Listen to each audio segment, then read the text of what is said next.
So we're going to look at what is a performance management plan. We're going to talk about some of the key ingredients that I believe go into high performance. You know, speaking to Lena's point earlier, it's just like, if you're not owning your performance, like no one is. And I really do believe that if we can sort of foster this culture, or even within ourselves today, agree that like, I need to own my performance if I'm going to like support those and hold those around me accountable to their performance as well.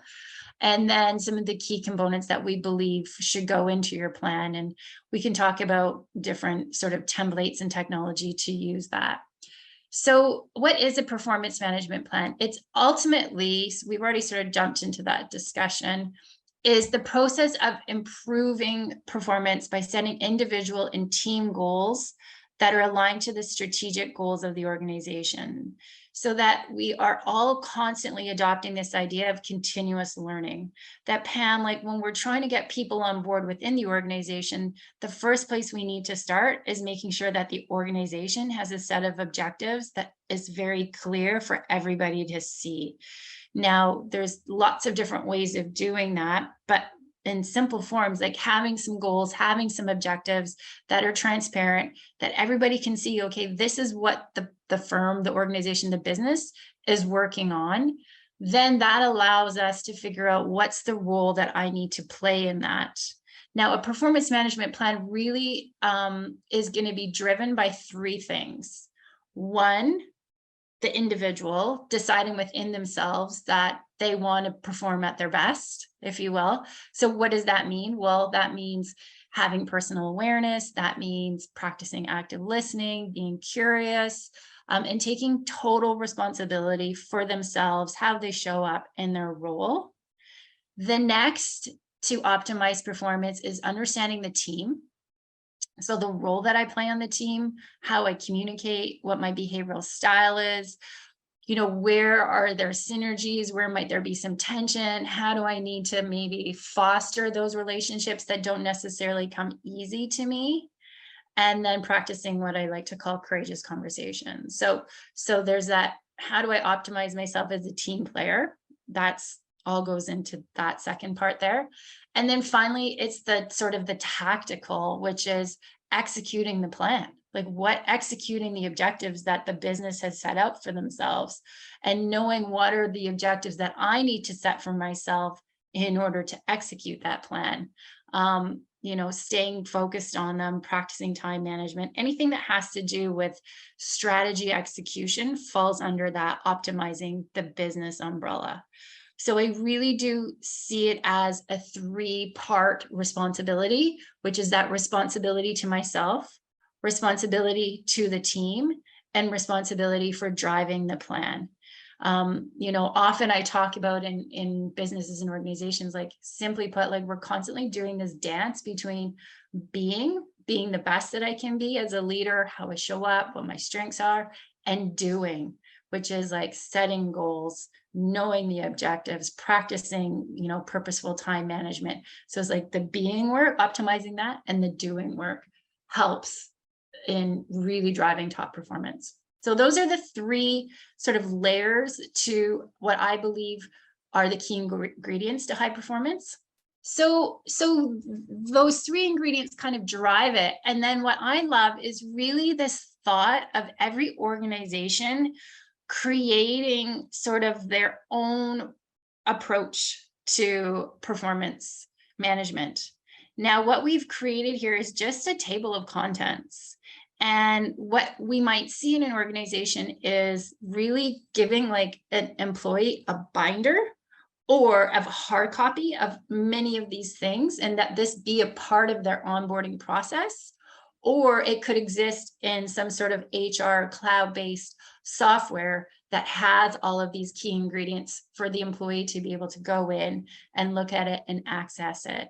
But we believe that if you sort of follow this process, follow this table of contents, you're really going to be able to drive those three key ingredients. That having an employee that knows their key accountabilities, that having an employee that sort of has a professional development goal set for themselves, that having an employee that knows sort of the culture of this organization, and what the plan is, if it's all in one place, these are really going to help that employee optimize their performance. But this is the beauty of it, is that I believe every company is going to be a little bit different.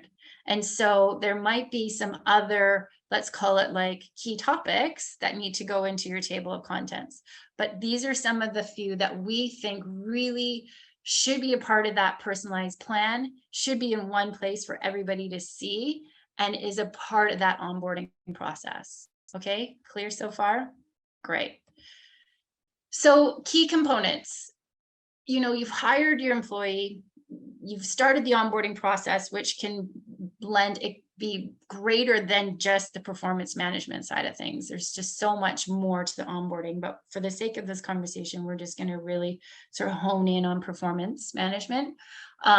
So we set the expectations and create whatever the binder or some sort of technological place for that employee to know what their expectations are, if that makes sense. Like I talked about recently, is this just sort of expands on that table of contents, what you're seeing here. So setting the expectations through onboarding gives that sort of 10,000 foot view of the company. So from the cultural roadmap to their job description, to the key accountabilities, to other team behavioral profiles. So as you all know, I really am an advocate for any type of behavior assessment that helps us know and learn about each other, but have this sort of 10,000 foot view of who's the company and who are my teammates. Then the next step we want to sort of look at are, how do we grow this employee? How do we grow this employee? And what is it that we want them to know about themselves and their zone of genius, and how they can contribute to the team right out of the gate? So often what I see, unfortunately, in some of the companies that I work with, is they'll do a behavior assessment when someone gets hired, and then that person gets hired and they get thrown into the work of the doing without really actually understanding the behavior assessment or understanding the leadership development opportunities that exist for them as a result of having some of that data. So making sure that we go slow in the beginning to have the conversations about who are we, who are you, who's the team, can really help people create that sense of place on the team and where they contribute. Have any of you had like slow down, like Lena, when you started, did anyone sort of start with you and say, okay, this is who I am, who are you, like let's design this relationship together? Have any of you ever had that experience before of sort of going slow in the start to get to know each other? Yes, yeah. So one of my directors at my old workplace, she was new to the organization. She sat down and she went basically took the team who had been stagnant for years and years, and came up with individual performance plans that had different components. One was the personal side, like the personal development, which was a monthly cadence on like, what are you doing to grow as a person? What books are you reading? Podcasts? What interests do you have? How do you want to grow? Which was new in that environment. And then the second piece was more on best practices for managing your team. So, what providing expectations on KPIs, what the outcomes should be. So just aligning everybody so that we're all looking off the same metrics and then the same goals, and had the same vision that was aligned with the organization. So there was actually like maybe 6 months to a year where we had to go back to the basics and just rebuild the foundation and then adjust and pivot along the way. And Pam, what's been your experience? Like I know like you were talking about Lululemon before. What was your experience through that onboarding and sort of like setting your performance management expectations right at the gate? Yeah. um, and something that's coming up in terms of, having these individual meetings at the beginning of onboarding was coming up for me. Is it done sort of with like the HR or the people team, or is it done with your direct manager that you're working with, right? I think most importantly, obviously, as you get into the place on the team that is done with your manager, right? Yeah. And yeah, so in terms of my experience at Lululemon, I think it was very much from the people team to begin with, but to slow down, trying to recall, to be honest, how that all went, but I did feel like that, we was intentional time set aside to focus on that individual performance plan. But at the same time, it did sort of always feel like a little bit like on Force. the pile of so much else to do as well. Right. Yeah. What are you noticing so far about your business? What are you noticing about what you're doing, what you're not doing, what there might be some opportunity and what might be tricky? Yeah, there's so much opportunity to start doing a bunch of this, really. So Okay. we don't do this well. Okay. Yeah. Okay. So I'll keep going because I mean, you too, and have like, you've got experience with this. And I do think that like starting with a process, starting with sort of mapping out, let's call it your table of contents about what you would put into your performance management plan is a really good place to start. So the first half of that is sort of understanding the business at the 10-foot level, understanding your place on the team and that sort of how you want to grow as a leader.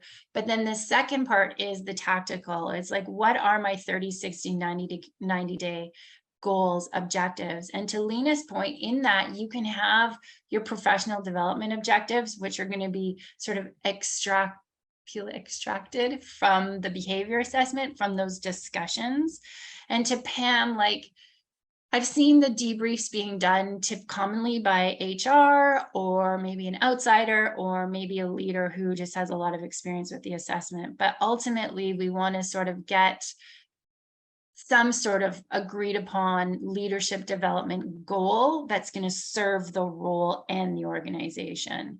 Lena, I loved what you added there with your leader in terms of like not just setting the goal, but show us how you like to learn. Show us how you like to grow and sort of set that expectation right out of the gate that we are a learning organization and that growing, learning, podcast, books, like that's going to be an ongoing part of our conversation. I really love that add-on. And then, you do your 30, 60, 90 plan, presuming that you're doing this at the beginning of someone onboarding. But then after that, set the expectation for how often will you be checking in on this plan? Are you checking in on it on a monthly basis? Are you checking in on it in a 90-day basis? But really help them see as an organization, what's the internal planning rhythm at our company? And then what's expected of me as a result. So once we get past the 90 days, how do I then get in line with the rest of the organization in terms of creating my own goals or OKRs? So again, the first part of this performance management is more around like the who am I, who's on my team, how do we have strong working relationships? And then the second part is that doing category, which is like, what's the plan for the organization? What am I expected to do? What am I responsible for? One of the places where I think organizations fall short is that they don't lock in these key dates a year in advance. That whatever your planning cycle is it in line with your fiscal year? Is it in line with the calendar year? That organizations are setting these internal key dates as far down the road as they possibly can. So, what I want to see in a business is that they have set what I call their strategic rhythm, that everybody knows when budgeting is being done. Everybody knows when the strategic plan is being done and those firm objectives are being set. Everybody knows when I'm responsible to create my plan that is a cascade down of the firm plan. Everybody knows when their plans are going to be reviewed. Is it quarterly? Is it biannually? Is it monthly? Like that we've created this internal plan in advance. So those expectations are clear, because a performance management plan is truly just a metric to drive the strategy within the organization. And so if we haven't done the work to set the strategy, then there's no point in really having a performance management plan. But it is truly such a powerful way to sort of create clarity, set expectations and hold people accountable in a gentle way. Like if we're doing this in a very natural, organic way, then everybody knows it. Lena, I've always, I know one of sort of Lena's former colleagues, Karina, her and I have chat many occasions on various planning and strategy conversations. But you guys do such a great job of that. You do sort of this annual huddle and then this sort of like pass off where people are expected to create their own plans. That's what Karina was telling me back in the day. Lena, are you still finding that that process is positive and good and people know what they're meant to be doing? I would say depending on the department, like there are some departments that are really good because they're very methodical. They have like set cadences and their planning is really like on point. And then there's some that if the manager doesn't have the expertise of what that department is doing, then they may not model or provide clear guidance and let the team kind of do its own thing. But then yeah, so that's my experience, is that I'm the one department, I'm a one-person team that gets like, I have to create my own plan. And my Yes. struggle has always been like, okay, well, what's the vision of the company? Am I doing the right things? And I'm finding that it is a lot of paperwork, but if I do take the time planning, then I'll be able to deliver. But it's not as clear. And I agree with you. When you have HR, if you have the regular cadences and it's coming down and it's a cultural thing, then it makes it very easy to act. Yeah. So Yeah. I've seen the differences by departments. So but right now what you're saying is that you're really owning this process for yourself, that no one is sort of like really setting those expectations and checking in with you. No, not right now. Yeah. So I think that will change, but that's why this is a good opportunity for me to own this and come up with my own, and then have that, establish that, and this, go with it. Less work for somebody else. Definitely. And to deliver. Yeah. And honestly, that I see this come up over and over again, especially in larger organizations, is sort of this sitting back and waiting for, I'm just going to wait for my manager to tell me where we're going or where they see me going in my role. And like I do believe, and I think maybe it's because I'm an entrepreneur, but like you set your height, like it's up to you to determine how high you want to go. And especially if that plan isn't in place, like all the more reason for you to go and say, this is what I'm going to work on. This is where I want to go. And just like really grab the pieces of your role that you love and run with it. Obviously you want to tie it into like whatever firm objectives you can find, but like take that ownership.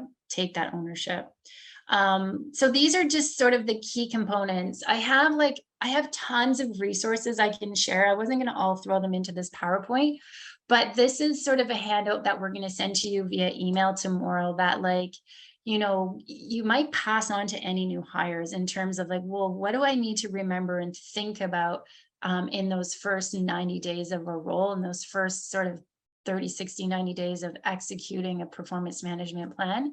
And I just think that this is just such good food for thought.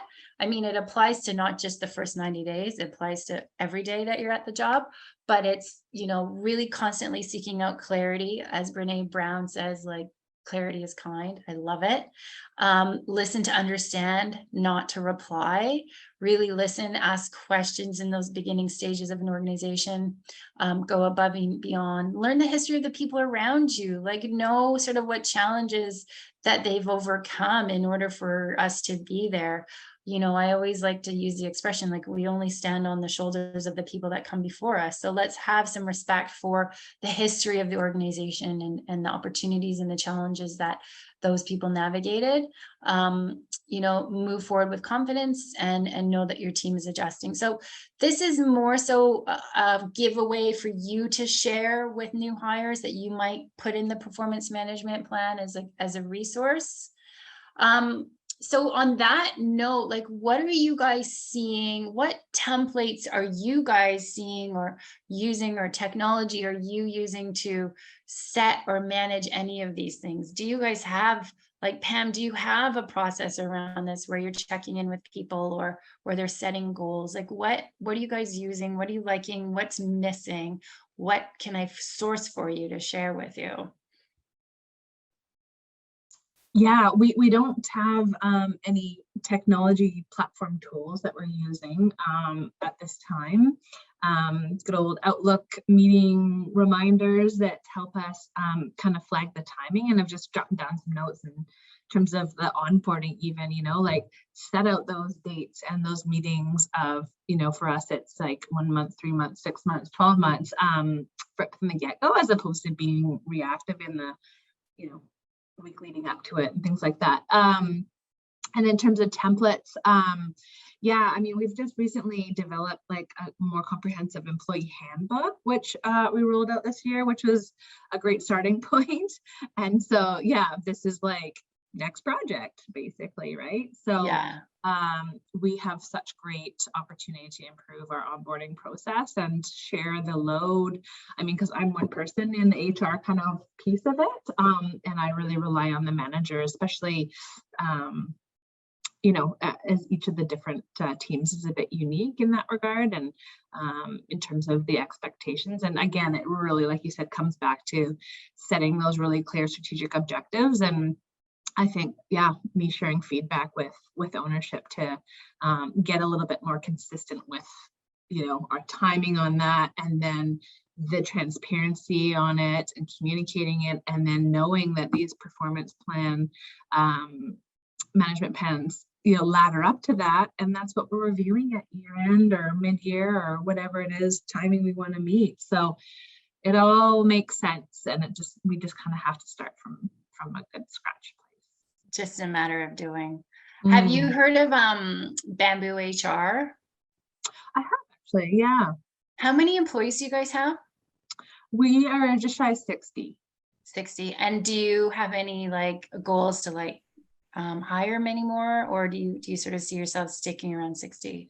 Yeah, I think that's well, probably plus or minus sort of, you know, 10, I would say. Okay. Yeah, we do use like a platform under the Ceridian umbrella called Dayforce, Okay.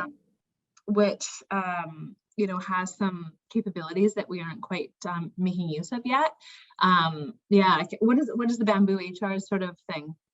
Well, so it basically is that online HR portal, if you will, where people can upload their goals, set the expectations. You can do performance reviews in there. I don't have like firsthand experience with it, but I know that a number of my clients have used it. And it is just a really great way to sort of track all things HR and maybe take a bit of load off your plate. Like if there's any sort of certificates or anything that need to be tracked. Lena, what do you guys use? Do you guys have an HR platform that you're aware of? I know we use Dayforce, but there is an internal like talent track. It's not Okay. very user friendly. Okay. But that's more of an annual, like at a global level, and then individually, I think it's really templates that people have on their Up to the own that they've manager. created. Yeah. Yeah. Yeah. Okay. Okay. Heartland, what are you seeing so far based on our conversations? Well, quite a few things. Candidly, this is probably a topic for more of like a one-on-one than the group, but okay. I mean, it is interesting the difference between employees and contractors. You know, that nuance there of accountability is just a little bit different. But I do admire you for wanting to be more intentional around your touch point with them. That's what's happened for me. I think the whole, like, that's one big piece of what is coming out for me is kind of intentionality around all of this stuff. Yeah. Then there's this kind of counterpoint that I would make in a longer conversation, but in some ways the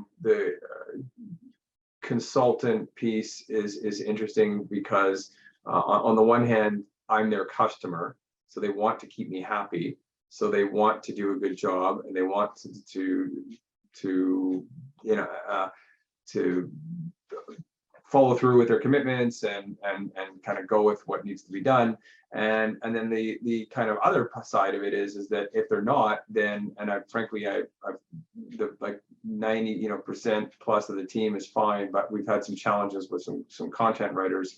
And the other thing is, like, I'm tired of herding cats and pushing water uphill, and I'm kind of at the point where I'm just like, well, you know what, if it's not working, it's not working, and I'm not going to bother working at this very hard. I'll just go find somebody else. and I make it very clear to them, like, if you guys can't work within this box, it's fine, but it's just not the right fit. And the costs associated with going and replacing that are relatively minimal for me to do. And so I don't have to spend a lot of time kind of working with somebody, if you like it's just, I'm kind of over that. If they're an employee, then I might do a bit more of that, but I just don't really need to. That's an interesting piece. Well, exactly. Like we are seeing this like gig economy grow more and more. And I actually have a client who's invested in like this marketing company, Heartland, that I think you should know about. But basically it's sort of like an Upwork sort of style thing where you can really access the sort of help that you need instantly. And their sort of claim to fame is they recruit marketing talent that are primarily women, that like the patriarchal 9-to-5 job didn't work for them. And so they want to have their own freedom.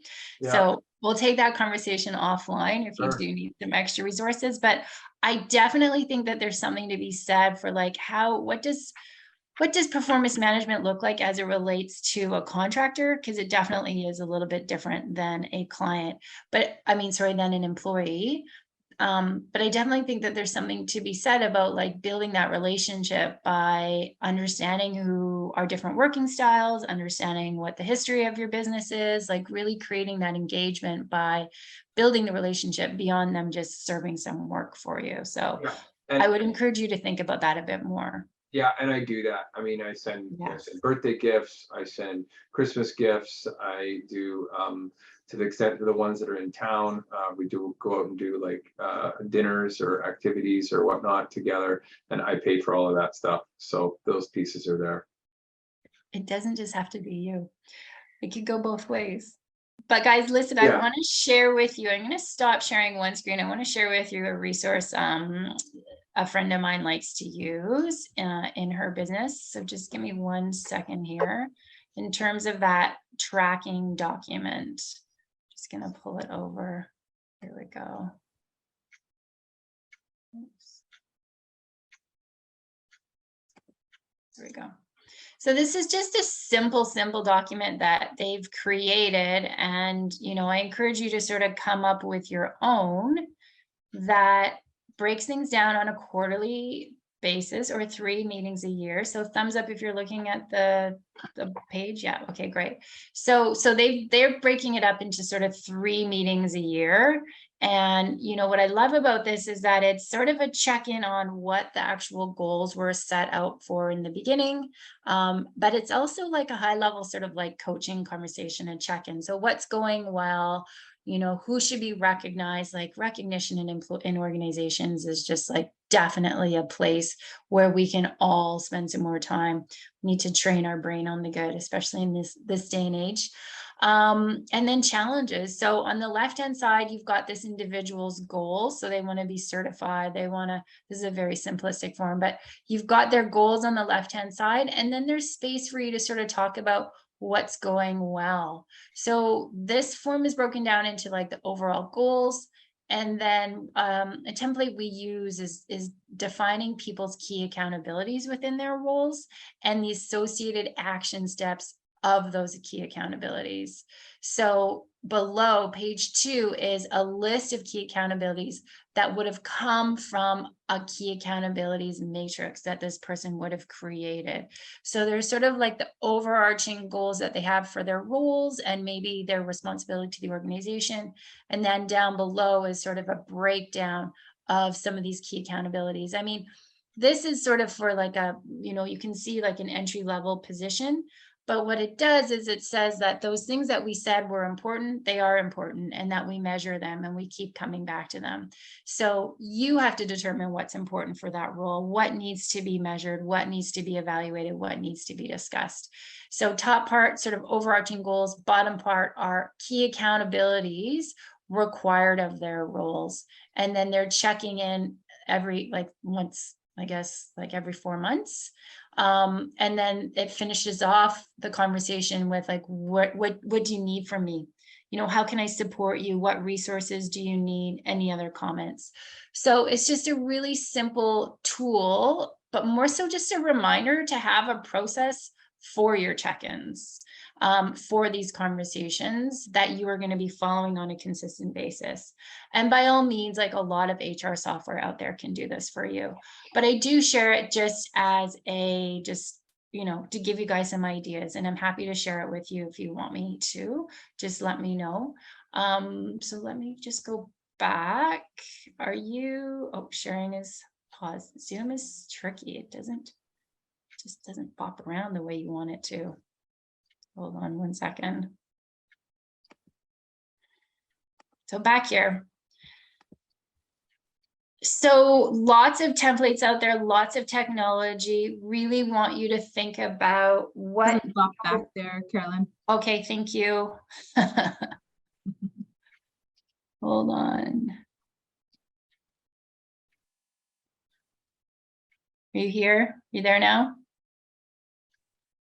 No? Interesting. Okay, let's try it this way. Let's try it this way. Hold on 1 second. So I just want to bring you back to that idea of creating, like you did your new employee handbook, is that you're going to create a bit of a handbook for your personalized performance plan, and that the easiest place to start is with your table of contents. Like, what are the key pieces that would go into it? The job description, that key accountabilities worksheet that I was just referring to, your behavior assessment, comparison assessments. You know, the comparison report is me taking one of our behavior assessments and running it with, let's say, Pam, you have someone that reports to you directly, that they would have your report in there as well. Overview of the planning cycle, the annual meetings, the weekly meetings, the monthly meetings, and then what you would put into your 30, 60, 90-day plan and expectation around when they would be reviewed. So we'll send you this table of contents, and then I'm also just going to send you that handout of like key reminders for new employees. But always happy to chat about, you know, what a personalized plan could look like for your organization. What are the key pieces that we think should go into it? And as you know, like, I have all the assessments, we have all the tools, we can run all the reports, and just happy to really chat at any time about how your businesses are doing at the being work, optimizing your people, and the doing work, executing your strategic plan. So thank you guys so much for showing up. It's a small group. Really just appreciate you just rolling and jumping in and sharing your experiences. Do you guys have any sort of final like comments, questions, observations? Is there, maybe you want to pick each other's brains on something? Anything feeling maybe like, hey, I'd like more information on? Anything popping for you, Lena? I was wondering if you could share that template. Yeah. Yeah. And for the 30, 60, 90-day plan, Yes. is that something that can be done like by an experienced employer, or do you just say it's for new hires? Like, I would probably onboarding. say, so commonly 30, 60, 90s is for new employees. There's a really great book that dives into that. I'll get the name of it. But yeah, 30, 60, 90s is more for new hires. It's sort of like centered around like creating an awareness, understanding like what the metrics are, and then driving your own plan within like that last 90 days. after that, I would say that person then is graduating to whatever strategic rhythm the organization is setting. So whatever management plan that organization is setting, and personalized management plans should involve like a professional development goal, should involve some sort of like ratchet down or ladder up business goal. And then it commonly involves goals or objectives surrounded as they relate to that role, or as they relate to the key accountabilities of that role. So it's dependent upon the business and the role, and then that's what I'm going to set my objectives on. Does that make sense? Do you want me to type that up? Is that clear? Or would it be helpful if I sort of outline that? Yeah. Okay. Yeah. So yeah, beyond 90 days, I think that that plan should include a personal development goal, should include a goal that they are responsible for that ties up to the organizational goals, and then maybe 1 or 2 role goals or accountability goals. We just have, just one more question. The key accountabilities, like how would you approach that section of your plan? Because like, is it the job description? Like what does that look like? Yeah, so you've got the job description, which is usually an internal document, just talking about experience, education, sort of key responsibilities. It's more just like I would say it's like an external document that you're sharing. A key accountabilities document, I'll just quickly pull up an example for you, really helps people understand what is expected of them in their role. And I love, love, love this document. It's a bit of a lift for organizations, meaning it can take some time, especially if it's a sort of a slower organization. But I do think it really creates the clarity required of executing the role and setting goals for the role. So here is a version of it. So this is accountability matrix for, let's call it a human resources generalist. Their accountabilities are recruiting, payroll, HR, training. So it really goes into much more detail than a job description. And then it talks about like in future what they're expected to do, develop, maintain, update job descriptions. It talks about, and then what done looks like. Some might say this is overkill, job descriptions are updated, like, but I do like it. One is like more of a forward looking, and then the other side is like how we measure success.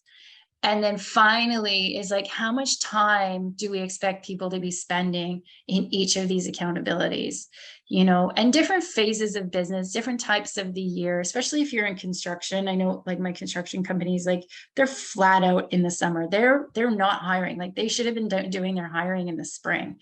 They're just like executing through August and September. So different times of the year are going to require percentages to shift a bit. But as an HR person, I know that like payroll and timekeeping should only be 15% of my job. If it's taking me more than that, then something's not right. Someone's not doing their job, or, technology's failed, whatever. But it helps people really understand how to weight their jobs. But this is just such a great sort of base for people to create their own goals. Okay, well, what are my 90-day goals as it relates to recruiting? Like this is sort of what's expected of me, but what's my actual goal? Like, oh, this month, because we're gearing up for construction season, I need to recruit 10 new hires. So same with payroll. I might not create a goal because it's just a repeatable exercise that I'm doing all the time. I don't need a goal around that. Employee relations. Oh, you know what? This might be the year that we're doing a special employee recognition party, season. So these accountabilities allow you to create personalized role goals. I love this document. I could talk about it all day long. Would you be open to sharing Sure. that template? Yeah, absolutely. Carolyn, could you send that out? I think I have that. Yeah. Sure we worked on it from what I recall, but yeah, if you could share, that would be great. Thank you. Yeah, yes. good inspiration here. Good. Any more questions on this or anything else? No, Pam, you're good. You got some ideas? Yeah, I would just keep it simple. Start with creating a process or start creating like a table of contents for what would go into it, and then figure out what's missing from your piece, what templates are missing from your piece. There's sort of that planning template that we need, and there's sort of that review template that we need that I just shared with you. And then, yeah, get having conversations, get checking in, get measuring what matters.